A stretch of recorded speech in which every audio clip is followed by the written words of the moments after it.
Hello everyone and welcome to today's episode of the Shredding Skeptic, where we're going to take a look at the Fallout 4 finale, where I'm going to talk a little bit about my final thoughts on Fallout 4 before we put this one aside for a little while and move on to some other games. Was Fallout 4 worth the purchase, and what did it teach us about ourselves? 35. Full system analysis. All systems nominal. Weapons. Hunt. Mission.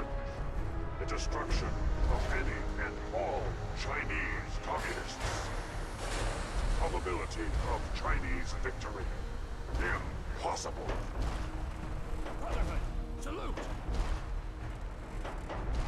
And Victorium! Proceeding to target coordinates. Freedom is the sovereign right of every American. Democracy is non-negotiable. So, as Liberty Prime says, democracy is non-negotiable. So, if you are joining us for the first time, I bid you welcome, and I would love to hear from you in the comments about what your thoughts are on Fallout 4. Quick spoiler alert, we are going to be going through some of the endgame footage for the Brotherhood of Steel ending, so if you guys haven't had a chance to check that out, I definitely recommend a quick playthrough, just so I don't ruin anything for you here. We're also going to bring in a couple of extra streams of gameplay here, so that you guys can see 3 times the game, 3 times faster. And as a special bonus for the intermission, I wanted to bring you guys a quick sneak peek of a song that I'm working on. I'm not quite sure the direction I want to take this one, and I'd love to hear from you guys in the comments with any feedback you might have. In the meantime, let's jump right into our Siege of the Institute.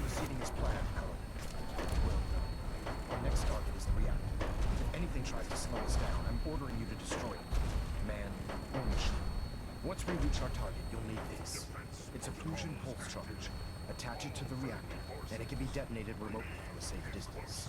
It will be more than enough to annihilate the Institute in its entirety. You're to remain here and teleport us out when the job is done.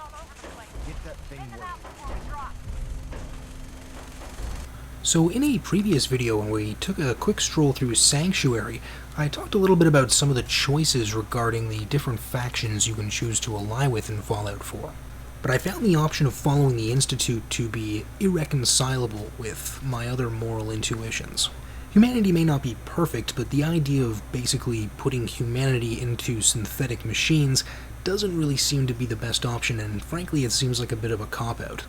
It actually kind of reminds me of the original Rainbow Six, where the main bad guys were these eco-terrorists who figured that all the planet's problems were down to mankind, so the solution was to eliminate mankind using this biological weapon. Now this whole plot of the madman wants to eliminate mankind to save mankind, or to save the planet, or whatever, it is a bit of a Hollywood cliche, but it's always interesting to see how these questions play out across different mediums. As I mentioned in the previous video, the Brotherhood wasn't an ideal choice, but I found myself, well, I guess in opposition to fewer of their principles than those of the Institute. The roles of the Railroad and the Minutemen, the other factions you can join, do seem to be largely ancillary to the main plot. And yeah, this whole Liberty Prime coming back to life thing does seem to be, I don't know, I guess I'd probably agree with most of you that are thinking that it is kind of a ripoff to just use the same ending of a game twice. I mean, I don't know, maybe they're just at the drawing table and thought, well, what are we going to do? Well, what did we do last time? We still have all the animations for that. Well, I guess, sure, let's just do that. This game's got to be released in, a couple months. And when it was eventually revealed through the Brotherhood quest line that we would be rebuilding Liberty Prime, I kind of saw where this was going, and I guess it, largely turned into a bunch of fetch quests, I guess, to get all the main parts you needed to put this guy back together. So once all the King's horses and all the King's men finally put this hunty bastard back together again, we're treated to a somewhat predictable 10 to 15 minute rampage of this robot blowing up everything in its path. And speaking of being treated to, I'm hoping that the upcoming DLC will have some sort of underwater content, and I'm hoping they're going to be able to make it a little bit, nicer looking. As you can see on our middle screen here, the underwater experience right now is largely just, sandy floors and cloudy waters, so there's not really a whole lot going on under there, but with that harpoon gun that's been found and some of the pictures that have been released, we may be able to breathe a little bit more life, so to speak, back into this game in the future. Now, I know there's going to be a variety of opinions on DLC as a concept in general and a sort of drip feeding of this content down the road. And I certainly agree, if we could just buy it all up front and not have to wait for the DLC, we could certainly just get one large game and experience all of it in one shot. If, however, we were able to break up the experience of the game by perhaps taking a break for a couple of months after playing through it once, and coming back later with a fresh experience with some new content, and mitigate the effects that some of the more annoying gameplay mechanics can have over long periods. Now, as promised, let's take a quick interlude to check out this song. Liberty Prime, if you please.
So that one's just a work in progress, but like I said, if you guys have any feedback, please drop it in the comments section below.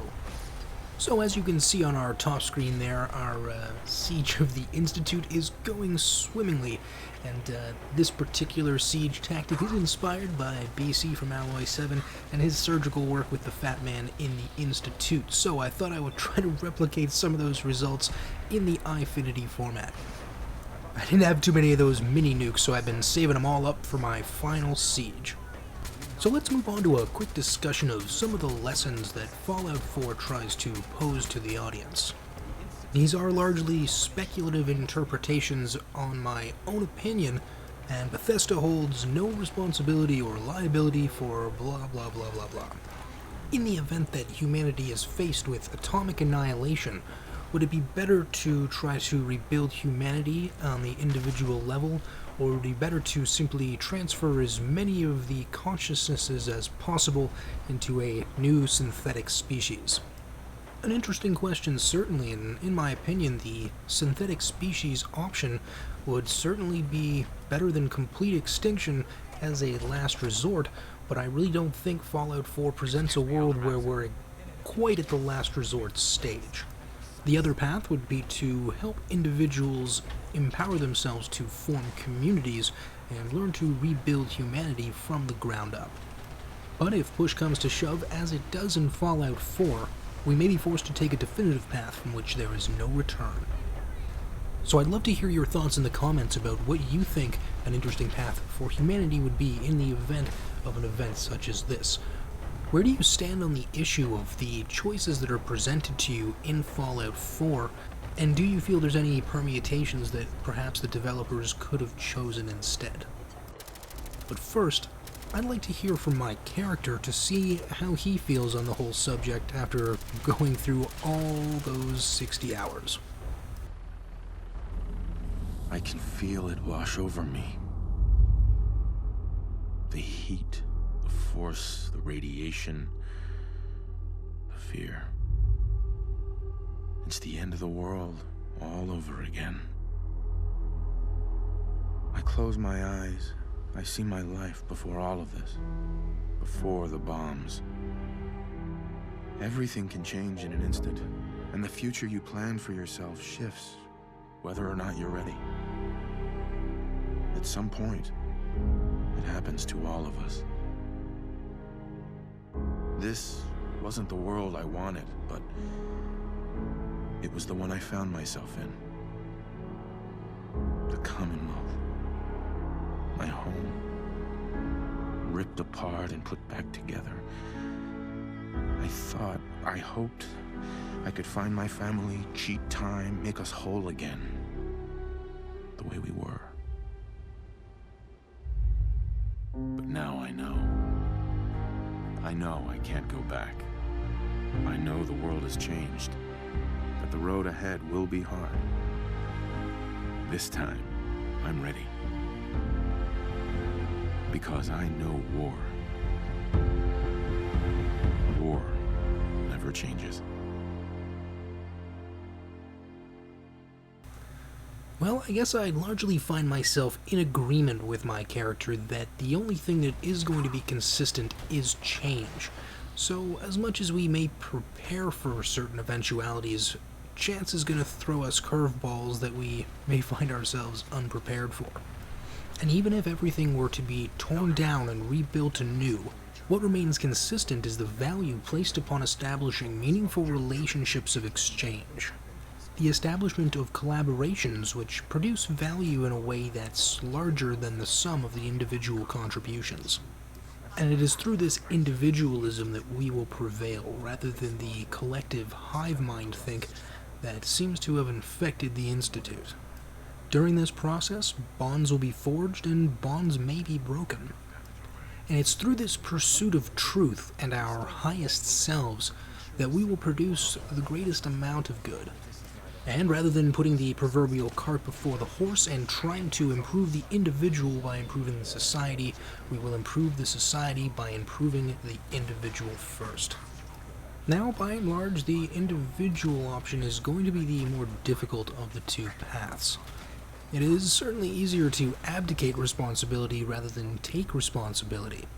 However, imagine, if you will, a world in which everyone who lives in it performs at their highest level and is in consistent pursuit of their highest selves. Now, it's important not to conflate this with the vanity of rampant consumerism, and twisting the meaning of pursuit of your highest self to mean, the acquisition of the nicest stuff. But think about the contributions everyone could make to one another, performing at that level. Now, this is about as deep as I want to dig this mine of meaning into this video game. Because let's face it, it is a game, and the purpose of it is to basically blow things up and have fun doing so. But I do think it is fun sometimes to take the concepts we're presented with in games and use them to perform interesting thought experiments. Besides, it gives us an opportunity to chat about some of the other aspects of games, rather than just, oh, how good are the graphics, or how much DLC is it gonna have. So if you're still with me after all that incoherent rambling, I do thank you for taking the time to join me on this exploration of the Fallout 4 finale. Because remember that once again, these are our games, and this is our story.